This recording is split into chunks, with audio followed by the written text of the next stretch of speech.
Tengo el gusto de presentarles este hermoso billete. República Oriental de Uruguay, $1.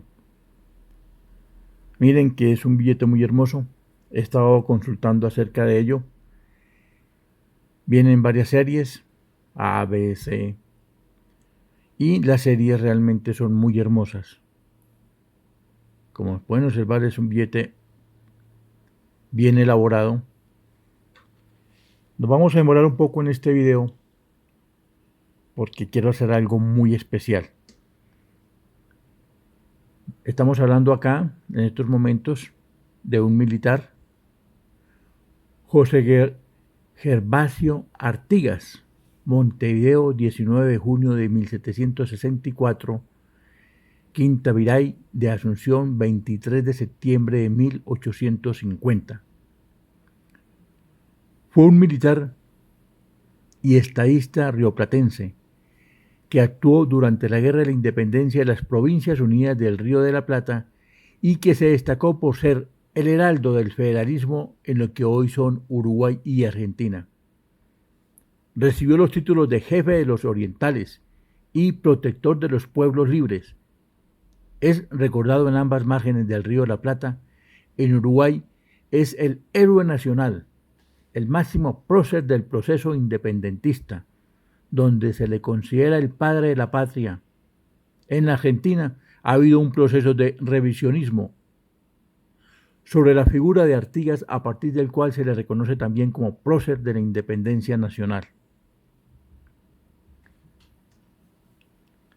Esto lo traigo de Wikipedia, de Enciclopedia Libre.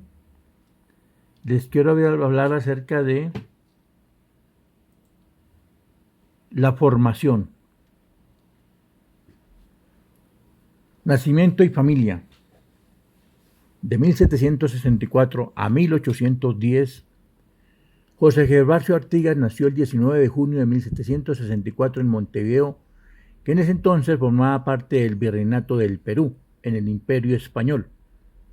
Fue hijo del militar Martín José Artigas Carrasco y de su esposa Francisca Antonia Pascual. El matrimonio tuvo 6 hijos, siendo José el tercero según la partida que luce al folio 209 del libro primero del bautismo de la Catedral de Montevideo. Su abuelo, Juan Antonio Artigas Ordovás, oriundo de la localidad aragonesa de Puebla de Albortón, y su abuela Ignacia Xaviera Carrasco y Melo Coutinho, habían sido los primeros pobladores de la ciudad. Sus pueblos migraron de Zaragoza, Tenerife en las Islas Canarias y Buenos Aires. Formaba parte de una familia más acaudalada de Montevideo. Su padre era propietario de campos y fue el primer capitán de milicias, desempeñando el cargo de oficial real. Sus hermanos fueron Martín Antonia, José Nicolás, Manuel Francisco, Pedro Ángel y Cornelio Cipriano. Los 2 últimos fallecieron antes de 1806. 8 años después de su bautismo, José Artigas, junto con varios de sus hermanos y su propio padre, recibió el sacramento de la confirmación el 24 de diciembre de 1772 en la estanzuela de Melchor de Viana, siendo padrinos este y su esposa Rita Pérez. Artigas pasó estos primeros años en la ciudad y en la chacra de su padre, ubicada junto al arroyo Carrasco. Recibió en su niñez la mejor educación que en la época se podía dar en su ciudad, la cual consistía en la enseñanza primaria impartida por los padres franciscanos del convento de San Bernardino. Les voy a hablar acerca de la adolescencia. Según consignó en sus memorias el general Nicolás de Bedía, José Artigas prefirió dedicarse en las tareas rurales. A los 12 años se trasladó al campo en tierras pertenecientes a su familia, observando a los habitantes del lugar, entre ellos los gauchos, se hizo ágil en el manejo de las armas y del caballo. En 1778 su nombre aparece registrado al ingresar en la Cofradía del Santísimo Rosario. Luego se abre una época indocumentada en la vida del héroe, de la que apenas se poseen algunas noticias en sus apuntes biográficos sobre don José Artigas. El citado general Bedia expresa: Don José Artigas era un muchacho travieso, inquieto y propuesto a solo usar de su voluntad. Sus padres tenían establecimientos de campaña y de uno de estos desapareció a la edad de como de 14 años y ya no paraba en sus estancias, sino que una otra vez, ocultándose a la vista de sus padres, correr alegremente los campos, changuear y comprar en estos ganados mayores y caballadas, para irlos a vender a la frontera del Brasil portugués, algunas veces contrabandear cueros secos y siempre haciendo la primera figura entre los muchos compañeros, era en su entretenimiento habitual. Miren esta historia tan hermosa de este joven. A la edad de 14 años comenzó a negociar ganados mayores y caballadas. La documentación glosada prueba que Artigas, como hijo de su tiempo, como morador de la pradera oriental, participó en faenas clandestinas y en el trajín del contrabando en la zona norte de la banda oriental durante los años de su mocedad. Vendía a mencionarlo en sus apuntes. Se habían pasado cosa de 16 a 18 años cuando después abrazó su carrera de vida suelta. Lo vi por primera vez en una estancia a orillas de Bacacay, circulando de muchos mozos alucinados que acababan de llegar con una crecida porción de animales a vender. Esto fue a principios del año 93 en estancia de un hacendado rico llamado el capitán Sebastián. La historia clásica del periodo de la reivindicación negó siempre el acerto, aduciendo por menos inocuidad de las probanzas. Lorenzo Bargaleta, por ejemplo, la vincula a las acusaciones interesadas y falsarias del libero de Cavia, Eduardo Acevedo, aunque explica largamente el carácter del contrabando como ley de la época, y cita la unánime opinión al respecto de historiadores del más diverso origen. Concluye preguntándose dónde están las pruebas de que el jefe de los orientales haya sido contrabandista.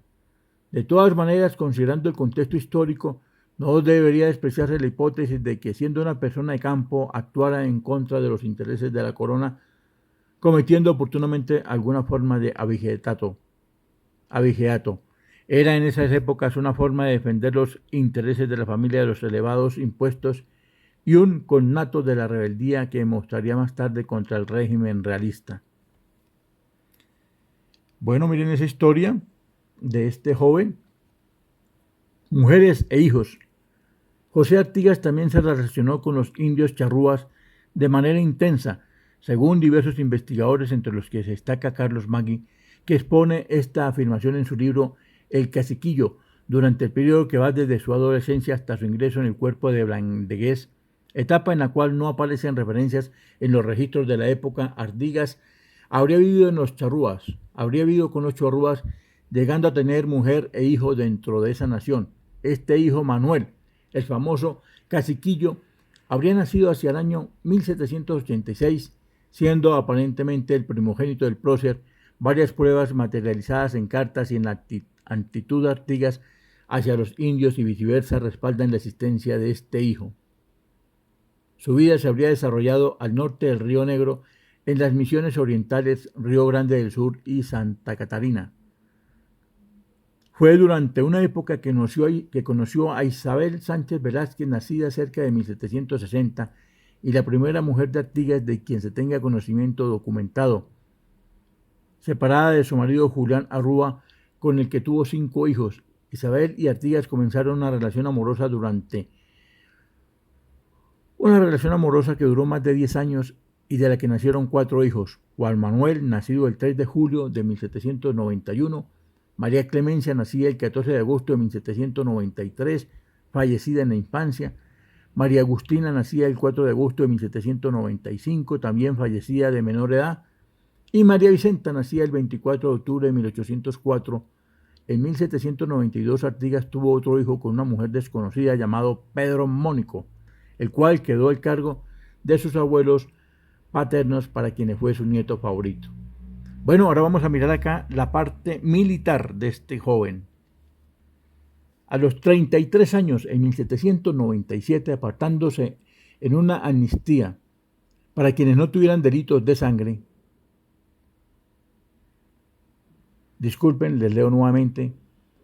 Amparándose en una amnistía para quienes no tuvieron delitos de sangre, José Artigas ingresó como soldado raso al recién creado Cuerpo de Blandengues de Montevideo, una milicia especialmente autorizada por el rey de España en el Virreinato del Río de la Plata, que tenía como fin de proteger las fronteras.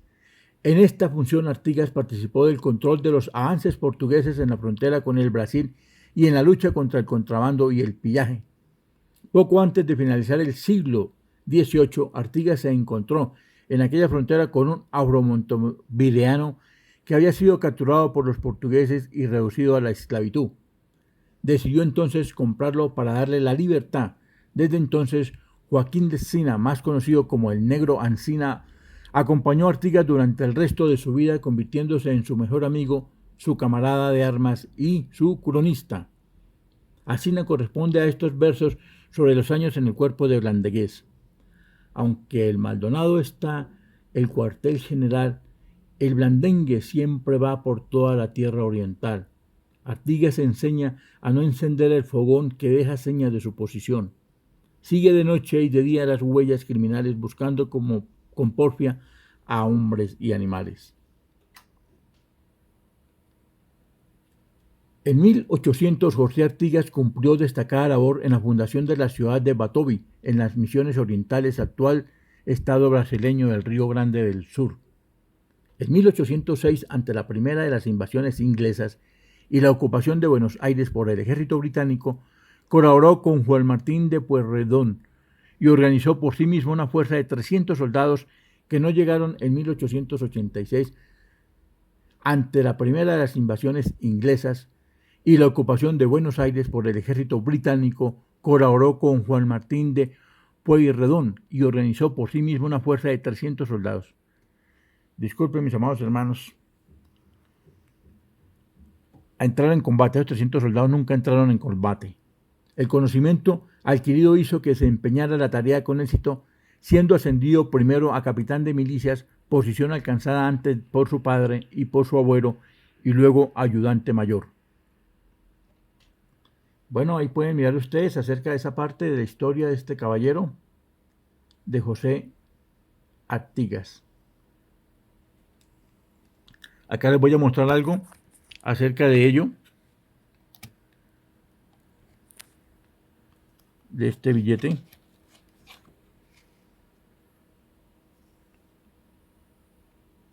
Banco de la República Oriental de Uruguay. Lo que le quiero comentar es lo siguiente.